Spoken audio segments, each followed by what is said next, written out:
একজন অন্ধ মানুষকে যদি জিজ্ঞেস করা হয় চোখের ব্যাপারে, সে বলতে পারবে যে চোখটা কত বড় দামি নিয়ামত। একটা টেবিলের মধ্যে একদল মানুষ খেতে বসেছে, সাথে একজন অন্ধ ব্যক্তি।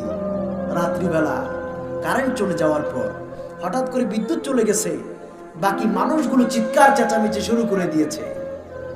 তখন একদম নীরব থাকা অন্ধ ব্যক্তিটা হঠাৎ করে বলতে শুরু করলো, আল্লাহর গোলামেরা, 2টা মিনিটের জন্য বিদ্যুৎ চলে যাওয়াটা বরদাস্ত করতে পারলা না।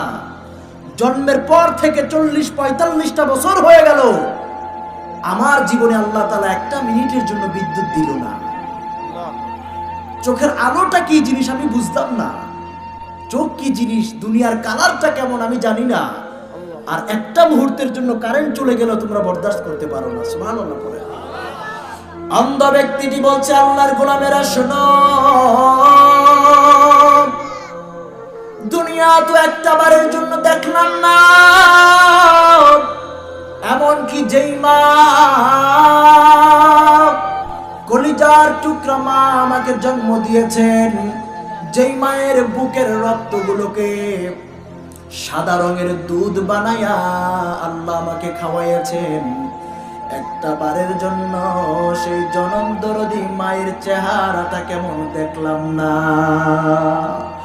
যেই বাবা দিনের আলোতে রাতের আধারে রোদে পড়েছে, বৃষ্টিতে ভিজেছে আমার জন্য, সেই বাবার চেহারাটা কেমন, সেই দরদি দুঃখী বাবার চেহারাটা একটাবার দেখি নাই। শুধু তাই না, তোমরা যখন ঘুমিয়ে যাও স্বপ্নে কত কিছু দেখো। আমি অন্ধ মানুষ, আমার চোখের আলো না থাকার কারণে রাত্রি যখন ঘুমায়া যায়, তোমরা চোখে কত স্বপ্ন দেখো। আমি আল্লাহর গোলাম, স্বপ্নেও কিছু দেখি না, শুধু আওয়াজ শুনতে পাই। অন্ধ যারা, তারা স্বপ্নেও কিছু দেখে না, শুধুমাত্র আওয়াজ শুনে।